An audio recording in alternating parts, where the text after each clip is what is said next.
Okay, thank you.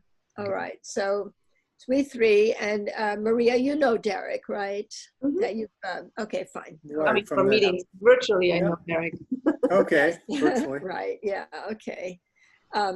Derek, Maria is hosting a Zoom meeting for me because I'm not adept at Zoom yet, and she's in Germany. It's the middle of the night. Okay. What time is it, Maria? 4 a.m., Derek. Oh my goodness. Okay, well. So we'll make short work of this agenda. All right, so welcome, you two. I'm so happy to see you. So our first item is that Mingus Maps has been elected to succeed Chloe Udaly. We don't know which bureaus he will be assigned. I think, anyway, come January, I'm thinking that the BDNA and also the local coalition of neighborhoods should reach out to the city council and the new commissioners in particular and congratulate them and say how eager we are to work with them and all that stuff, you know, but we can do that in January. The big TGM grant, you know, there was a change in the scope of work. That is the big consultant, $100,000 for consultant was diverted to staff. And I'm sure there are consultants out there who are still upset, but it's the way it is. So the city council approved the change on October 28th. The scope of work has not been changed. And in the January newsletter that I put out, I will list the tasks and the deliverables so that we'll all know what the scope of work is for the TGM grant. And if I have time, I'll send it out sooner, but the holidays are coming up, so people probably aren't going to be that interested. But nothing has changed except who's going to be carrying out the work now. The staff people will not have a consultant to help them anymore. So I'm going to be setting up a Google document in which to collect people's thoughts and ideas about our neighborhood and what they see as problems, what they'd like to see accomplished through the TGM and so on, because the planners have asked us to reach out to them and start communicating what's on our minds. So I will make that possible. And then our little joint neighborhood coalition, which is called Southeastern Active Motion, or SEAM, we've proposed to the other members, of the coalition. Is that Scott? Hey, hi, Scott. We went ahead and got started, so we're down to TGM update. SEAM is proposing that every so often, like maybe every other month, the member neighborhoods will hold their land use committees together. It'll be one meeting and four to six neighborhood representatives, and we'll hold it under the aegis of SEAMS, just to get together to talk, to find out what is happening in each neighborhood, and to start to feel as though we have connections across our neighborhoods, which will be good to do because the TGM planning effort covers exactly the SEAM area. So it'd be good for us to be coordinating with one another and know one another and know what's on our different minds in our different neighborhoods. So we may have our first joint meeting in January. And so all the people who are normally invited to the land use committee meetings will be invited. So we might have more people, more discussion. We'll see how that goes.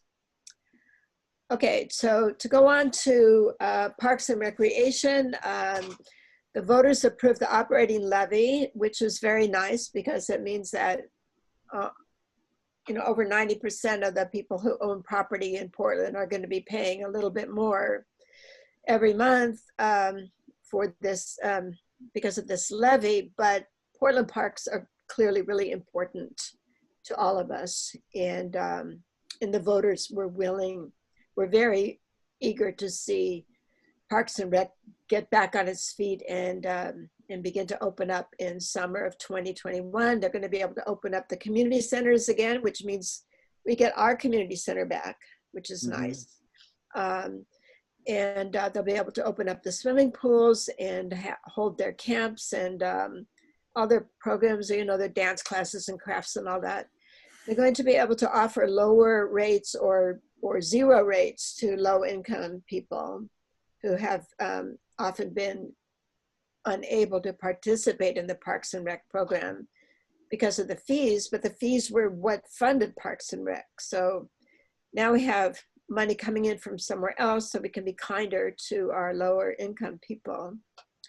So that's nice to see. The operating levy will apply for 5 years. And during that time, city people are going to be working on some kind of permanent way of funding the Parks and Recreation program, and probably by creating a district like the library district or the school district and so on. But that we'll have 5 years to work that out in. In the meantime, we'll have a revitalized Parks and Rec program. Okay, then on to development in our area. So a developer has proposed to demolish a house and in its place build 6 housing units on a lot east of Flavel Park. It's 7747 Southeast Lambert. And that was interesting to see that pop up because we've seen multi-unit development around Brentwood Park, but now all of a sudden we see it near Flavel Park. And I'm thinking that we'll see more out around Flavel Park. I think land prices are still somewhat low there, but developers see that this is a rapidly gentrifying neighborhood. And so I think they're snapping up land and planning to build, you know, multiple units on each parcel that they buy, and that will become easier to do once the residential infill projects applies in July. Then you won't have to go to the trouble of splitting up lots. You know, right now you can only build 1 house per lot. So what we're seeing developers buying lots and then they split them all up. So this was 1 lot, this one east of Flavel Park on Lambert. It was 1 house on a big lot, and the developer split up. He petitioned the city and seeking or secured approval to split up the lots. And then there's going to be 1 house on each lot. So, but in the future, you won't have to do that. Skipping a step, right? Yeah, I think, I don't know when that comes in effect next year, maybe March? July. Oh, July, okay. Mm-hmm. Yeah, so I'm thinking that we're gonna see a lot of development in Brentwood, Darlington, and the people who put together the residential infill project predicted that, that our area, Montevilla and Lentz, are going to see rapid development because of the residential infill project. And partly that's because land prices are still lower than elsewhere in the city. And so developers can grab up that land and then, you know, build 6 to 8 units per lot, depending on the size and street frontage and all that. And so we're gonna see some big changes in our neighborhood. And I'm hoping that the TGM planning can get done in time for us to be able to exert some control over the development. Otherwise, we're going to change our neighborhood entirely. It will no longer be a refuge for low-income people the way it is now, and it's performing a service for the rest of Portland, because a lot of low-income people live here who came from other parts of Portland, and they're the ones who support the lifestyles of the rest of Portland, right? The nannies, the car repair people, the restaurant people, the childcare people, and landscape people, and so on. They're going to be forced out of the city if we are not able to intervene. So brace yourself for big changes this next year. And especially, you know, if COVID, if it looks like we're starting to conquer the pandemic, then that's going to add a boost to the economy. Yes, Scott, hi. Can I ask a question about Sure. some of that? Yeah. So with the residential infill project coming in and shaping the development into the area, does the Brentwood Darlington LUTC have like a recommendation for the type of development that they would like to see?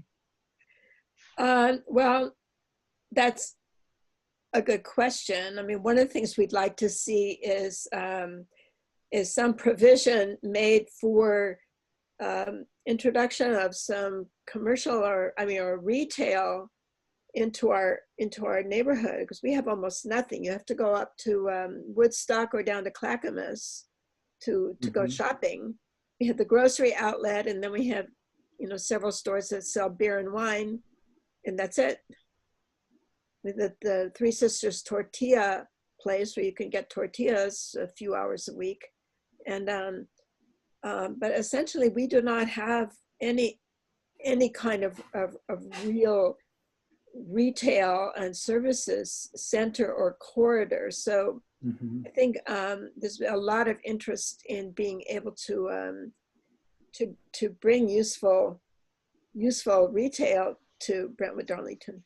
So would the central retail commercial area continue along Woodstock, or would that be on Foster, or is it like dispersed out, if I may? But we'd like in Brentwood Darlington, since we don't have anything, we would like it to be along in the vicinity of 72nd and Flavel, and then along 52nd south of Duke. So this is just, you asked about Brentwood Darlington, right? Yes, so that's our our focus.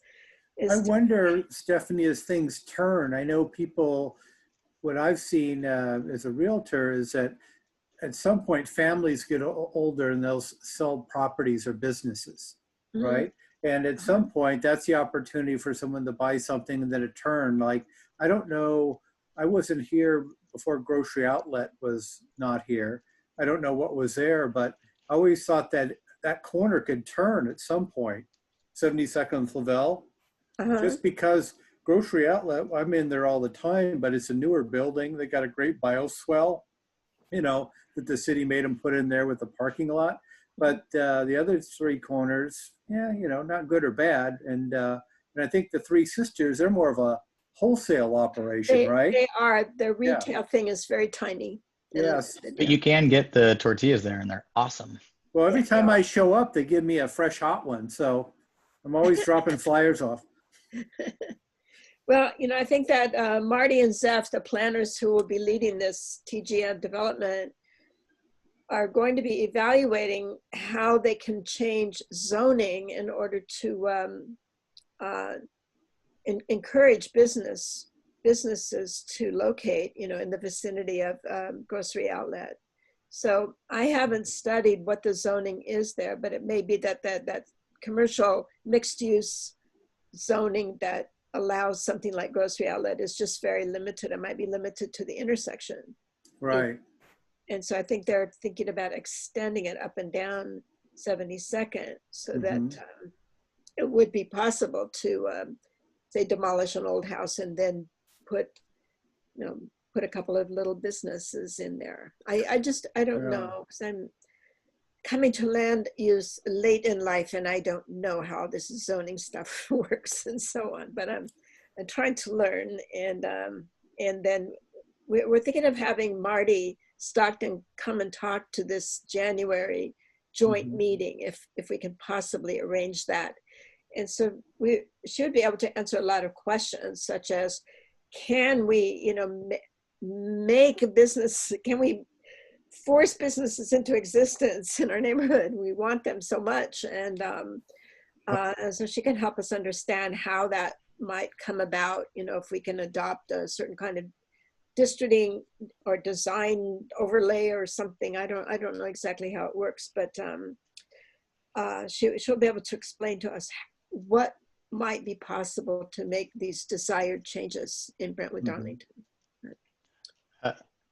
Can I ask another question? Oh, of course, please. Yeah. Well, thank you. I don't mean to derail things, but I'm Oh, no, curious it's about fine. some of this. Mhm. Has the Brentwood Darlington Land Use and Transportation Committee looked at community land trusts in terms of helping control some of the development? Scott, we haven't done anything except fight to get this grant. And that's a huge victory. That's right. enormous. So no, but Pam Hodge introduced the whole concept to me of community land banks, and I haven't had time myself to look into it yet, but that is something that we can put into that we can introduce into the TGM planning process, at least as a question. Is this possible to do, and how would we do it, and how could the final plan that will be submitted to the city for adoption, can it include some element for community land trust? So thank you for bringing that up. And no, I have never done anything. Not yet. I've got a friend in planning in Cleveland, which is a really interesting city in terms of what the heck they're doing over there. And he was talking about Cleveland, Ohio. Cleveland, Ohio. Okay. And he was talking about some of the community land trusts that they'd done over there, and they're super interesting. It's super interesting. Yeah, just I'm curious about them myself, and as a neighborhood tool, they can sometimes be, I don't want to say really powerful because I haven't seen any ones that get, and I don't think that's the point of it, but they can do some things to help protect neighborhoods.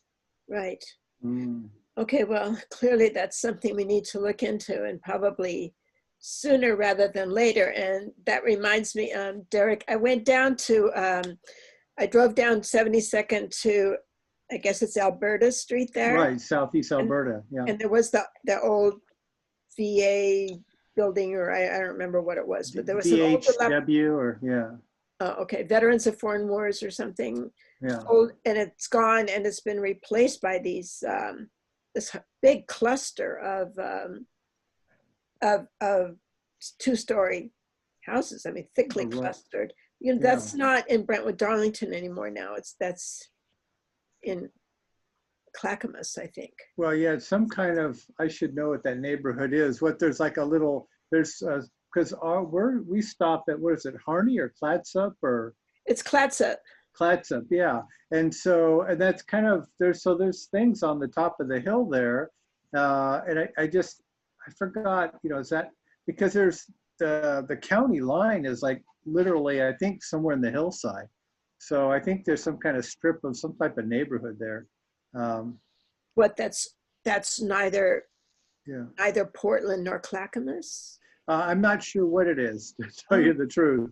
Because I know there's some stuff on Johnson Creek where it used to be part of Multnomah County or something, and then Clackamas annexed it, or they traded stuff back and forth.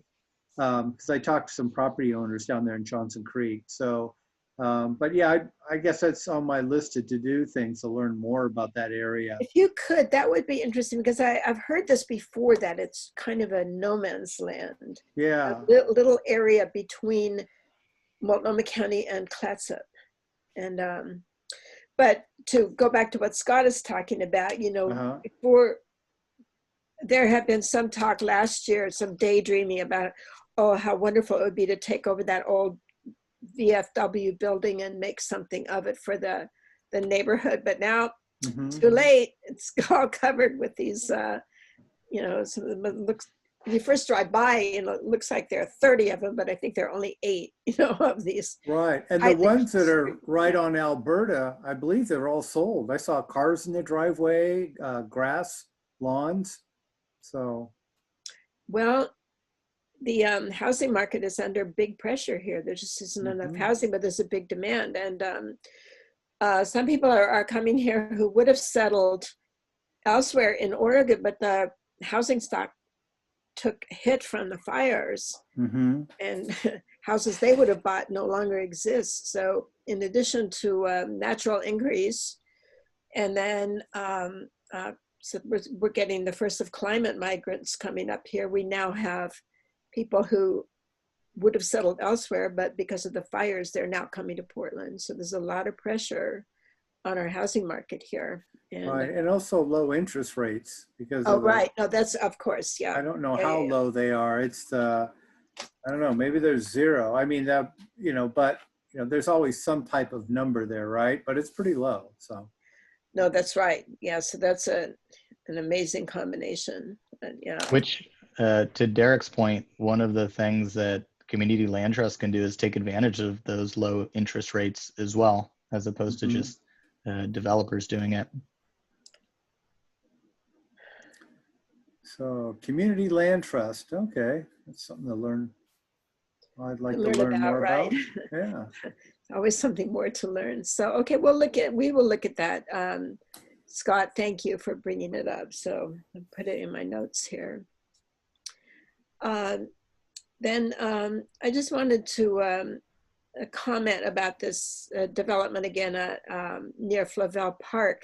The Springwater connector is going in through Flavel Park, and we'll go down to the Springwater corridor, and it's going to connect two greenways, the 70s and 80s greenways, which go up into all the way up into not North Portland, but Northeast Portland. And this is all paid for by taxpayers, you know, the greenways and the connector and the Springwater corridor itself. And it kind of bothers me that developers come in to buy land that has become attractive because of taxpayer investments, right? And I suspect that the prices paid for the land that's near these parks and the connectors and the, you know, new sidewalks and whatever, the greenways, isn't commensurate with what the taxpayers paid. But in any case, I'm going to be talking to someone at PBOT who's going to explain to me what we do ask of developers, because I don't know the whole story. I know they pay lots of fees. I've worked with a builder just looking for a lot for single family, and that's getting more challenging. But I do know they do a lot of horse trading. So when you try to get permits for a lot, they might have you give up 20 feet or 10 feet on one side of it. That's part of what, so it's not just paying fees. It's also sometimes giving up part of a lot to get a building permit. Oh yeah. And so, and of course they always have their master plan, you know, where they think they can get sidewalks through and streets. And sometimes maybe, you know, as a builder, you thinking maybe I don't need a sidewalk here, and that's okay. They'll make you pay for one, right? And then somebody else can access that pot of money and have the sidewalk put somewhere else, right? But you still, you might get a pass as a builder on not putting a sidewalk or not, but you won't get a pass on paying for it. So you're either paying for the one in front of the house you're building or for somewhere else or someone else to use. Well, I hope we're charging them enough, because it's just bothering me to see these developers come into areas like Brentwood, Darlington, where their land prices have been relatively low compared to the rest of Portland, and they're snapping up lots near our parks, and then in this case it's Flavel Park and the connector and near the Springwater corridor, and I just feel in my bones that they're not paying enough. But I'll find out. I may be completely wrong, but I just suspect from what I see happening that they could pay more. And I would love to be an economist who could just figure all that out and say, nope, you should pay $70,000 more for this lot. But then they pass that on. It's kind of like, you know, when people like property taxes, right? Somebody told me, well, you know, renters don't pay property taxes. And I'm like, oh, yes. What do you mean? I mean, where do you think they're paying in rent? You know, so whatever you do to the property owner, they're going to pass that on to the renter. Well, you know, True. So we all pay one way or the other, but Yeah, no, they want their profit, but their profits are pretty high, I think. So from what I've read, they don't need to pass on the whole thing. No, but there is another. Yeah, there is an effect. Those more charges, higher charges, do get passed on. So I guess I have to temper my irritation. yeah. And the property owners, I think sometimes people ask me about lots that sit vacant for a while. And oftentimes, sometimes I'll learn of maybe a backstory that, sometimes we call it like land banking.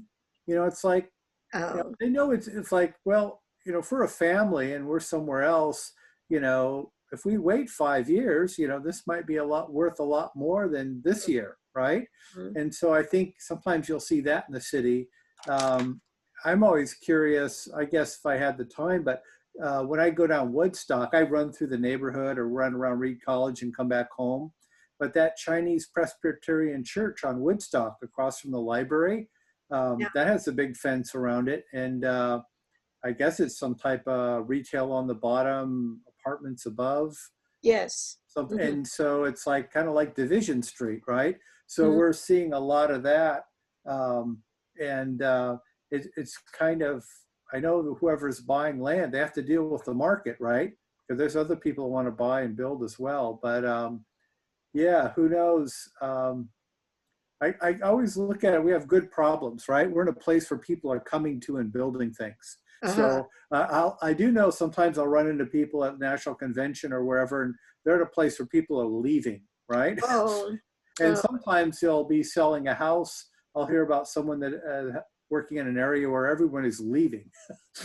And so there are those places. Yeah, but I don't know. So I like to think we have good problems. We're definitely not turning into a ghost town. There's no danger of that. Yeah. No. Anyway, I'm trying to learn how to track all this development and trying to figure out how to get in ahead of some things and maybe influence what happens. But we'll see. Right. It takes time.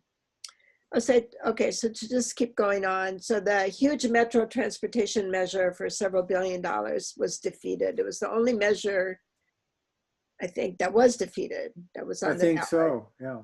And it didn't have good voter support going in, and then Nike and Intel and some others decided to fight it, and so it went down. But I guess Lynn Peterson, who's the head of Metro, is undeterred, and she'll figure out a way to get it back to the public. Maybe it needs to be done in discrete units. It was one gigantic package, and I guess it was just too much for everybody's psyche, and the big businesses didn't like it because of the tax. So anyway, it would have given us some money for improving 82nd Avenue, which is our eastern boundary, and bus passes for high school students.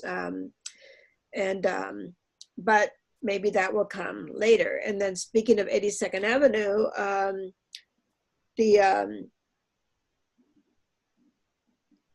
so the TGM planning effort will address at least the part of 82nd Avenue that's in the study area.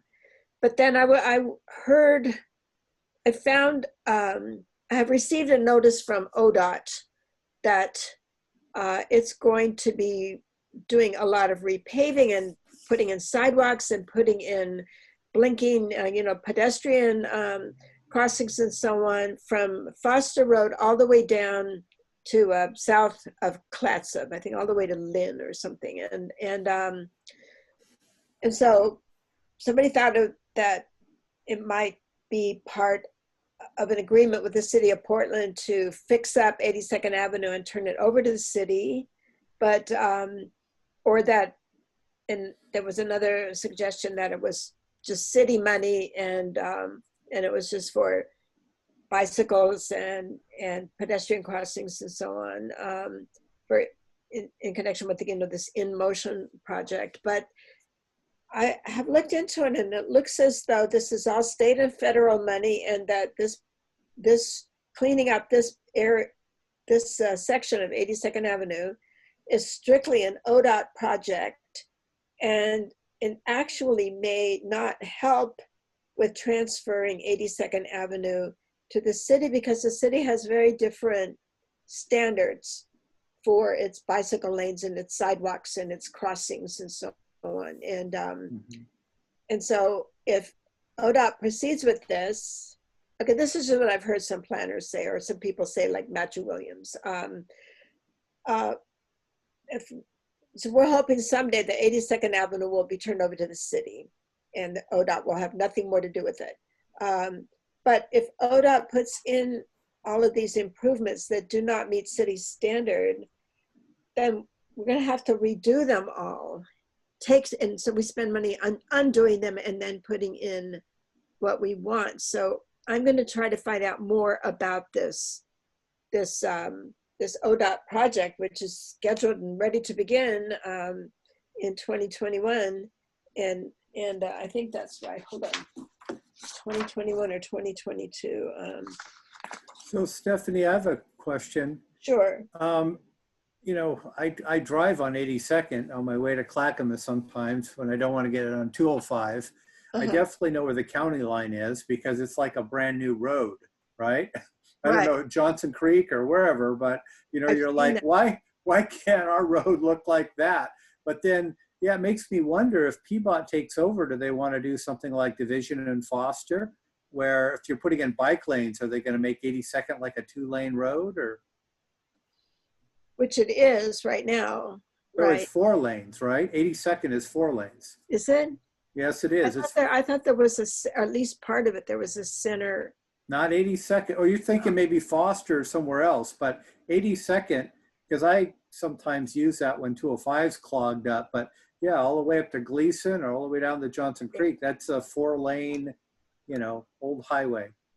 You know, I'd have to look into the study that the city did on 82nd Avenue a couple of years ago, and see what the city's plans are versus what ODOT is proposing, and then we'll get some insight here. Plus, there are a couple of people I can ask.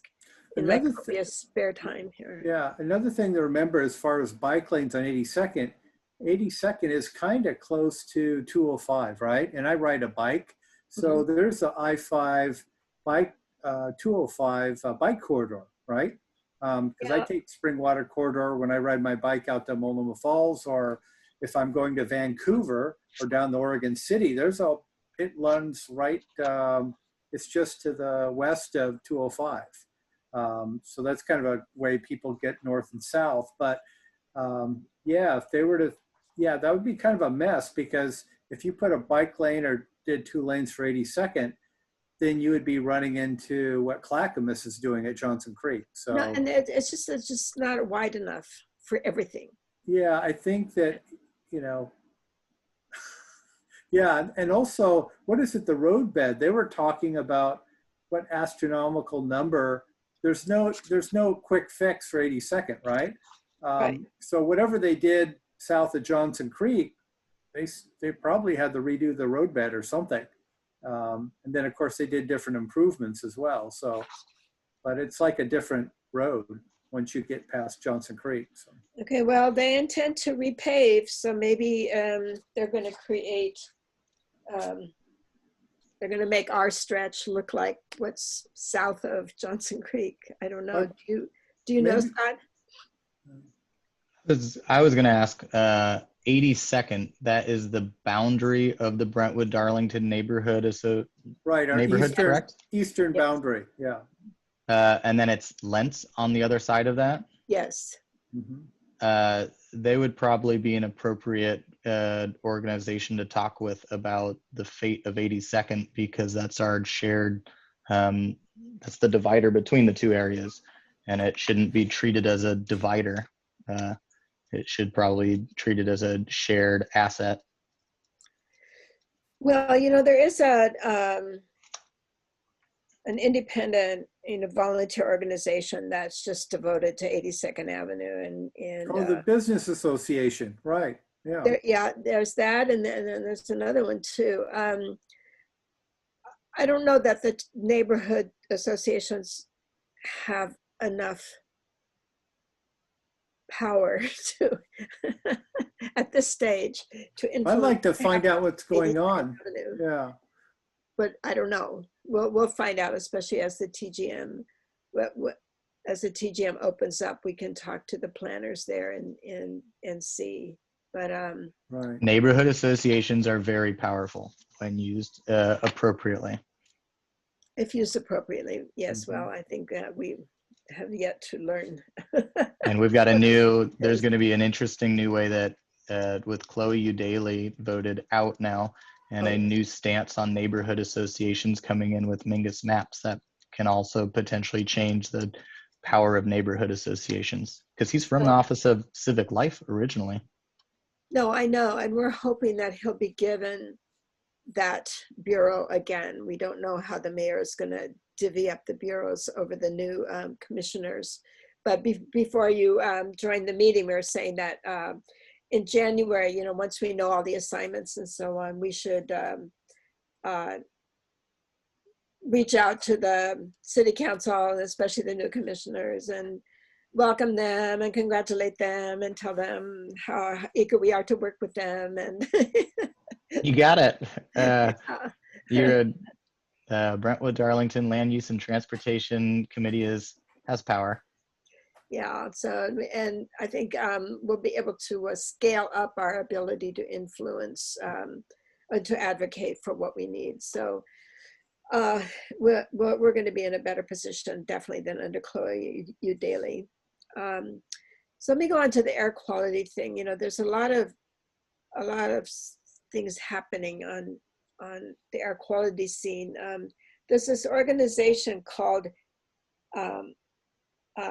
Portland Clean Air, which is headed by somebody who's absolutely determined to force the polluting industries in Portland to cease their polluting. And he's been very successful with several of them, starting with the Bullseye Glass Company. And what he does is he collects air quality data and he goes straight to the companies. And he's bypassing the legislature and the city council. He's had it with our bought and sold elected officials who are, you know, controlled by all these different corporations. He just goes straight to these companies in Portland and says, okay, we have the skinny on you. We know exactly what your smokestacks and foundries and everything are emitting, and we're gonna make a big stink in the media unless you cease and desist now. And he's been very successful with this.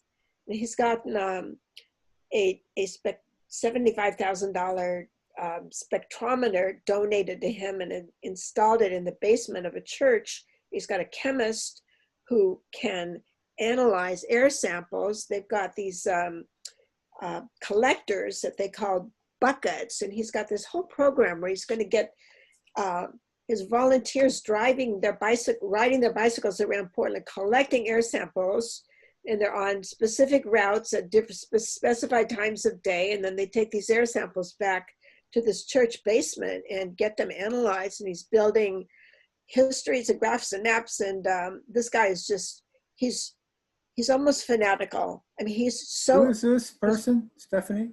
What? Who is the person you're Oh, talking I'm sorry, his name is Greg Bourget. Okay. He came a couple years ago and addressed Brentwood Darlington, and he wanted us to do this huge amount of data analysis for which none of us was in any way qualified. I mean, we could barely understand what it was he was asking of us, let alone carry it out. So we declined. But anyway, his bicycle riders can be hired for $100 a pop to ride through the neighborhood for 3 hours, and then return us a report on our air qualities. So Chelsea is kind of interested in doing that, but we should, maybe all the SEAM members would like to do that. And so we should bring it up at our SEAM meeting in January. Maybe each of us would like to reach into our neighborhood association coffers and come up with $100 and just see what Greg Bourget does with this. So it'd be an interesting experiment. But now he's back at us wanting to, is suggesting that we BDNA alone, start negotiating with Precision Cast Parts. And he's willing to write the confrontational letter. I feel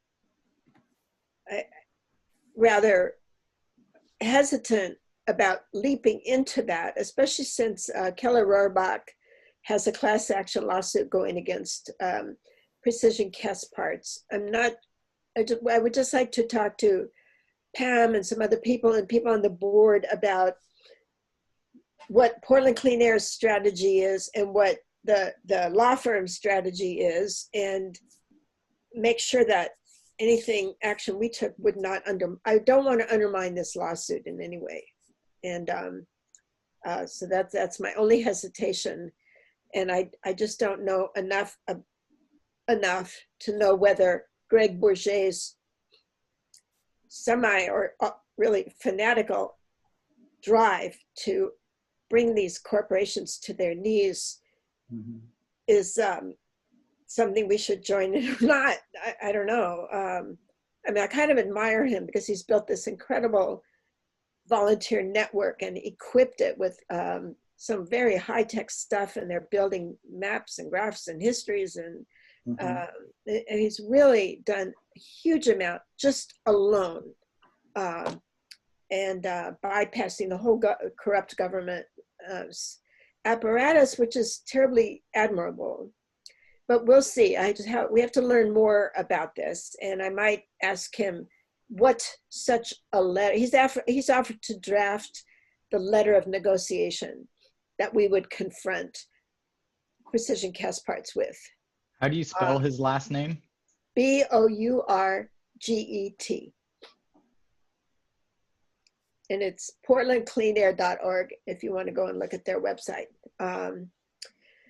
So this is something we need to learn more about, and I want to find out where the class action lawsuit is. There's really no information at the website of the law firm. So my next door neighbor is a member of that class action. I'm asking her if she'll reach out and ask them, shake their cage, what is anything happening with this lawsuit? And so we'll try to get some more information. In the meantime, I have learned about this this organization called Purple Air, which sells little air quality monitors. They measure small particulate matter, PM 2.5. And there are a bunch of them all over Portland. People have bought them, and you can connect them to your Wi-Fi system in your house, and then it starts broadcasting to Purple Air, which puts your monitor on its map. And so if you go to purpleair.com or .org, one or the other, you can see Portland, and you see all these dots on the page, and each one of them is a little private monitor that somebody has owned. They bought it for $250. And the ones that have black circles around them, black lines, are indoors, and the rest are all outdoors. And you can click on them and get their air quality, their PM 2.5 readings. That's all they read. That's all they read is particulate matter. But it's very interesting, and I would love for Brentwood Darlington to have one of those. And I'd be willing to host it, but I'll bet we have other people too who would love to have one of those, because it's very interesting to operate them, and certainly the price, $250, is very good. I've been trying to find out how reliable they are, and I read one article from the South Coast Air Quality Management District, which is the huge air district in Southern California, which uses these purple monitors and some really expensive ones, and says that they their ability to provide accurate readings is excellent. It's right up there with their $25,000 machines. So I think it would be fun for each of us neighborhoods to have at least one of those. Right now, there's only one near Precision Cast Parts, and it's malfunctioning, so we can't use its readings. It's just reporting all over the place. It'll be 600 one moment and then 60 the next. And I learned via my next door neighbor how to tell whether one of these monitors is malfunctioning, and so you can clearly tell when you click on it and you start looking at the little bits of information about the monitor that it's in bad shape. And so I've reported it to Purple Air, and maybe they can contact the owner and say, you know, your machine needs some attention. And but we could get on the map, and we could have one for Woodstock and one for Brentwood, Darlington, and one for Mount Scott, Arleta. I think that would be a lot of fun to have that. It would provide good information for us who are under the plume of the stuff being spewed out by Precision Cast Parts. And really, there aren't any other monitors down this way. So just the malfunctioning one is the only one. So there are a couple of things happening. Then we have this Portland Clean Air and the Keller Rohrbach lawsuit, and then the Purple Air monitors. So lots of things to think about as far as air quality is concerned. It's kind of exciting. I love the Purple Air map. It's got monitors all over the United States. You just name a city and you go and you can see all the little circles and click on them and see what they're reading. And I saw one the other day in Portland. It was an indoor one, and it was very high, really bad, 258 parts per million, which you should be choking on. It was an indoor one, and it sounds like their fireplace was blocked and this smoke was coming into the room, right? That must have been it. People are burning firewood now inside their homes. And anyway, I mean, what is your reaction? Do you think it would be fun to have one of those Purple Air monitors? Yeah. Okay. I hear yes from Scott. How about you, Derek? Yeah, I'd like to see them put on top of schools. That's a nice idea. I'm thinking about Lane. If we donated one to Lane, their science teacher there would probably love to operate it as a class project. Oh, yeah. That's a super cool idea. Oh, I love that idea. And $250, I mean, it's just. Well, you never know the politics of like Portland Public Schools, but how about even the Learning Garden? There's so many groups there, and it's actually kind of between Lane and, isn't there another school that's north of there? I know I could twist Luke's arm to put one in at LGL. Yeah, because it might be easier to do that, because once you deal with Portland Public Schools, I believe it sometimes gets a little bureaucratic, right? I see. Yeah. Okay, well then we'll go with LGL, but we have to find out how to get it hooked up to some Wi-Fi network, but that's probably not. Yeah, and I think they have something there, because I've walked over to the Learning Gardens and there's a bunch of offices and whatnot. They're kind of in the back corner. But then school. Yeah, then those are Portland Public School. That's right. Yeah, well, there you go. But they're used to working with other people, because OSU Extension Service is in there, and there's a whole bunch of, well, it's a whole like I don't know what. There's a bunch of different groups there. Portland State University, where I'm a student right now. They're also yeah. There you go. So I think they're. All right. Well, we'll ask Luke, and I'll keep learning more about these monitors and what hookup is needed and so on. That'd be good. And also, you're growing food over there, right? Right. So air pollution, food. Yeah. Anyway. Yeah, no, it all has to do with having a better quality of life, no question about it. Yeah. Mm-hmm. Okay, well, we'll look into this Purple Air stuff. I think that there's a way of collecting information there too, that can also be used for advocacy, you know,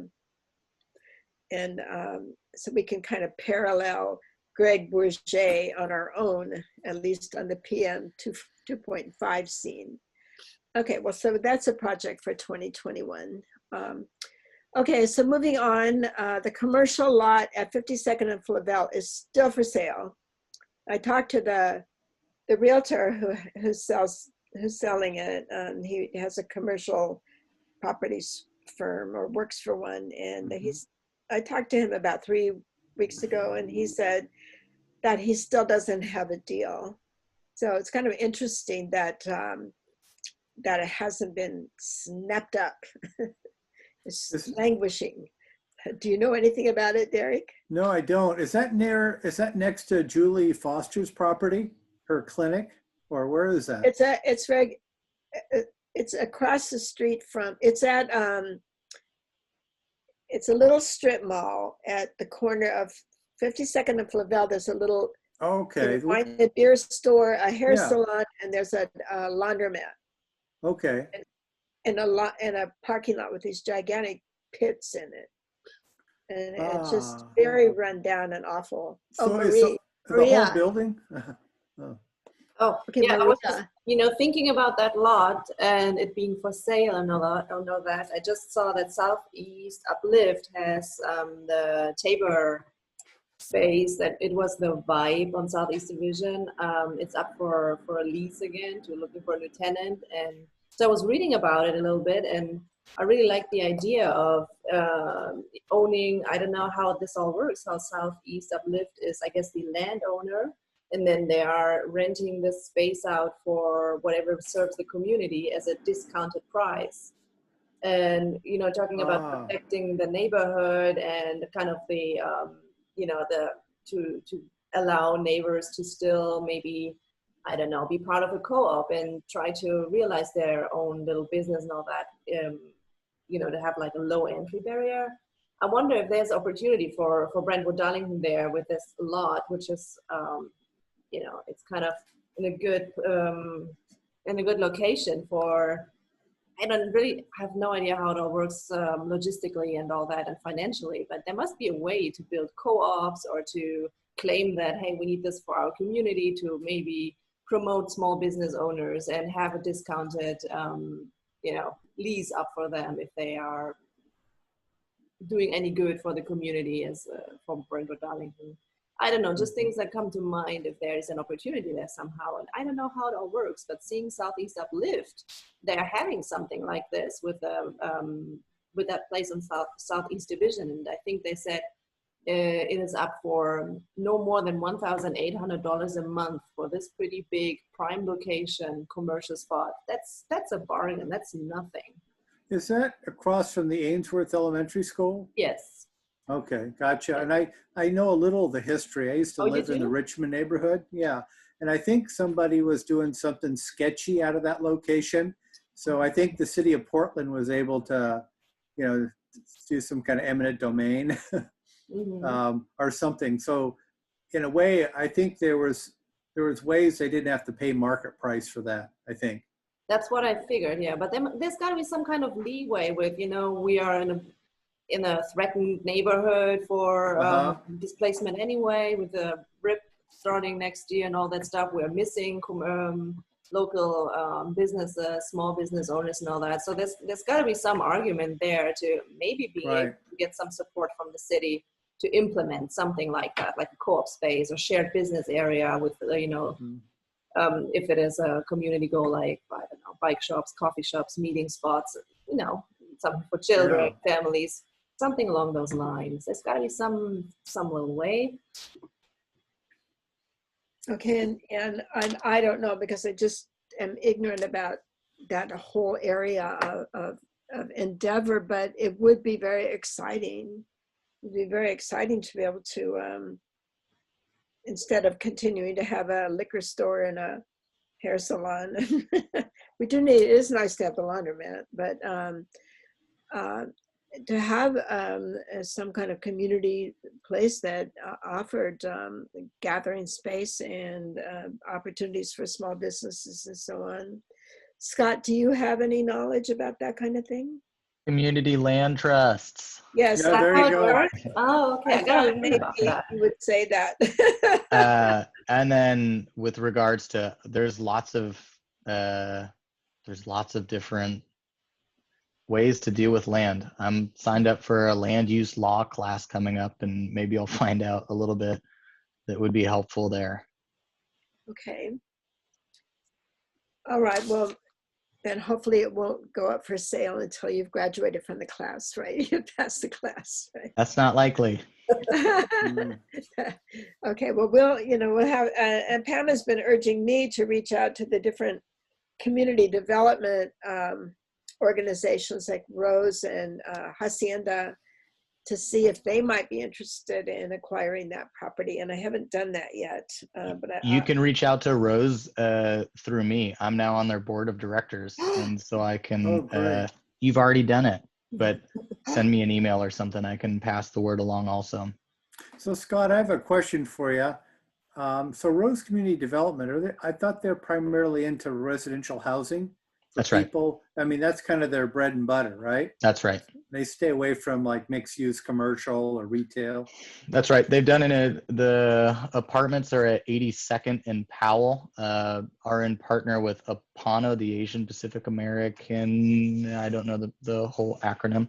Oh, that's being built right now, or if I That got one, that was completed maybe last year, relatively last year. new. Okay, gotcha. And it's an interesting type of a mixed use development because Apano put their headquarters in there. Okay. And so it's sort of a partnership between two different, it's nonprofit. So it's not mixed use in terms of commercial, but it's not all residential in that, but they are principally affordable housing residential. Okay. And so at least you could bring it up at a Rose CDC meeting, right? Though that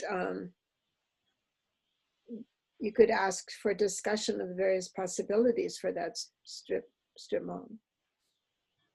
If you send me an email with that in it, I can make sure that gets discussed in one form or another. And then the other thing is, if you have any recommendations or preferences of what the Land Use and Transportation Committee would like to see, that can be helpful as well, trying to figure out different ways to like be hearing the community, because Rose is to serve a community. That's it's a CDC, Community Development Corporation. And it's like, that's the whole point of it. And so the better idea of that is like, oh, it might not be the right organization. It might be a different one, but. Okay.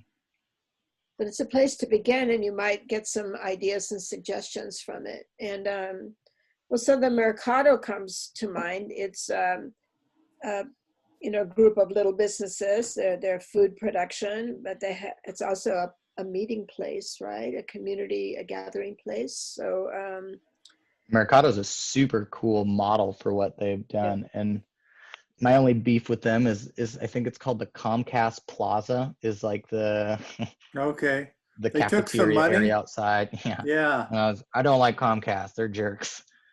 But other than that, everything about Portland Mercado is so cool. How it's a neighborhood meeting place. It's a cultural center, information, lots of businesses that it sort of serves as a starter place for businesses, and then you can expand outside of that or not.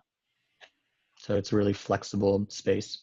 Okay, so in the email we send, I'll mention the Mercado, and then Maria also, if you could just roughly jot down some of the ideas, the vision, things that appeal to you, just can be a rough list, and send it to me, and I'll put that into Scott's. Absolutely, I would love to. Okay. All right, wonderful. Thank you, Scott. That's terrific. Okay. So, all right, that essentially ends our agenda. I don't want to lose sight of the usual, what is becoming the usual topics now, but there's so much to follow. Can't act on everything but we have too many cars parked too close to intersections, and it's dangerous. I want to be able to fill everybody in on the residential infill project, but I have a little time there. It doesn't start until July, so I think I'm gonna try to get to some other things first. We also want to keep pressure on the city having to do with us speeding up Flavel Drive and some of our other streets. And then I want to see if I can get more specific information from PBOT about when the sidewalk infill project is going to begin. This is making sure that Duke Street and Flavel Street have sidewalks all the way on both sides from 82nd to 52nd. And then the Greenway, you know, we've been trying to get it routed through the park and along Ogden, but it's just too late. I can see that they're already starting to do a few little advanced street improvements that don't cost a lot and could be done early. And so there's a zebra crossing for the Greenway on Knapp Street, and we didn't want it to be on Knapp Street, but anyway, I'll ask. But I'm about to give up on that. We just didn't apply pressure at the time that was needed when all of the safe routes to school stuff was when the public outreach was being held, and we could have then influenced it, but we're 3 years too late on that now. And so anyway, let's see if there's anything else. One more little item on other business. Yesterday, Chelsea forwarded me a rush email from Malcolm, oh gosh, what's his name? I think it's Crowley of Black Futures Farm, and he and the others there are applying for a grant from the Portland Clean Energy Fund, and so they wanted a letter of support from us, and there was a deadline. So Chelsea and I put together a letter, and it went out from the land use committee because we're allowed to take action when the board isn't meeting, and then we can later tell the board. Because it's better to ask for forgiveness than for permission, right? But of course the board would support this totally. But so we wrote this great letter, I thought. I sort of structured it, and then Chelsea filled in all this great detail that she knows from having interviewed Malcolm, and it's a really, really good letter. I can send it out to the LUTC email list, and, so you know what we wrote. Again, and that's all I have for tonight. Does anybody else, do any of you have any other subjects you would like to bring up under other business? Scott, can you tell me how your incubator is doing? Thanks for asking. It's going pretty well right now. I shared it with the Woodstock Neighborhood Association a week or two ago and had some positive input there. So my hope with it is that it'll be a nice bridging thing between the two neighborhoods. I'm sorry, the incubator project, can you describe that to me a little bit, Scott? Yeah, it's a little neighborhood project that we started at. I'm at 50th and Glenwood, and some neighborhoods around here that had just been fixing up right-of-way spaces. Okay. And then pitching in to fix in other neighbors' right-of-way spaces and sort of making it a communal process and planting little gardens or little parklet, things like that. And we're hoping to do more and more of those to help green the neighborhood and in our own way improve what are considered unimproved roads and some of the other spaces as well. I wonder if I saw some of this. I go to that gas station on Duke and 52nd, and I seen some like straw or like bundles of hay, and I saw that's you guys. Okay, all right. We're slow goers, but we get there. We get it done. And I was going to say with that, the sidewalk for Duke, please don't let it go beyond 52nd. Have it stop there and not sidewalk after that, sort of where the tree is and all that right-of-way work, because it would be a bummer to do that and then have a sidewalk. Duke is the boundary. Duke. Yeah. Yeah. Well, Duke goes another 2 blocks. all the way to 50th. I mean, I'm sorry, 52nd is the boundary where Okay. it crosses Duke. Gotcha. So my understanding is there's no sidewalk west of 52nd. That's kind of unique. They've got that like tree in the road. Mhm. I think I drove down there for some reason or walked down there, and I'm like, oh, this looks like everything was built around this tree.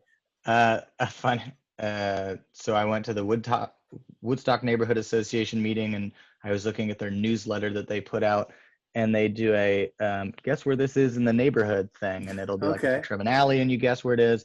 And they had a picture of that tree for the last month's one. I was like, I don't think that's in your neighborhood. I'm pretty sure that's Brentwood, Darlington. Yeah. But I get what you mean. I get what you Yeah. mean.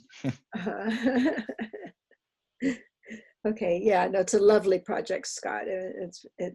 And I hope that we can, and now that I see that you're just getting no pushback from the city at all about whatever you do in the right of way. Not yet, but no structures. You can't do any structures. You need permits for structures. Okay. It had never occurred to me to put in structures, but I feel like I want to be able to recommend what you're doing to Brentwood Darlington, but I can push the trails and gardens and plantings and so on, and I can put no structures. Yeah, I can add. Well, you can get a permit. People have done permits for them, but it's something like if you were to put a garden bed and it were really having a car ran into it, and then that's a liability issue. Oh, you mean like a raised bed? Yeah. It's a structure. Oh, I see. Or if you put like a shed in, and we're what trying to like, about- oh, what do a about neighbor bike tool parking? shed. And is What, bike Maria? parking something you are including in that? That's something that in the bike community, we just every now and then it comes up a little bit that there's a big lack of bike parking. So we're trying to get more people on bikes and using less cars and all that. And often there's not even a structure if you would go to whatever store or whatever neighborhood where you can park your bike. So I was just wondering, since you are doing the right of ways, is that something that came up or is part of in your mind when you do that to include that maybe? Not yet, but one of the ideas that immediately sparked was when I was talking to the Woodstock Neighborhood Association. They were mentioning that spot behind that Friends of Woodstock little community center. Yeah. And that would be a good place to put some bike parking in as well for folks that are wanting to go into Bimart and the Woodstock There's a big lack for commercial that. area. Yeah. Yeah, that would be nice. Yeah, Bimart really has very, very little. There's like minimal- 4 or yeah, 5. They have a little. Right? There's a teeny tiny, and there's also, you can't certainly not park a cargo bike. Like if you wanted to really do your shopping and you have a bigger bike, then you are out of luck. It's true. It's hard to fit like 2 bikes on that rack. Yes. Oh, I know. It But I don't is. know if that qualifies as a structure. Probably not though, right? I don't know. So, okay. Well, if there's no other business, we can conclude the meeting. Thank you for joining us. I'm sorry we didn't have more people, but I'm not surprised because people are tired and there's just so much going on. All you need is another, who needs another land use meeting? So anyway, this next year, maybe we'll, feel more perked up, especially after the 20th of January. And so, all right, I will say goodnight to all of you. Thank you very much. We Yeah, won't thank you, meet again Stephanie, until Scott, Maria. January. Yeah. So have a happy holiday and stay safe. COVID is surging. Don't get sick. There you go. All right. Wash Good your night, hands. everybody. Bye-bye. Yeah. Bye. And Maria, thank you.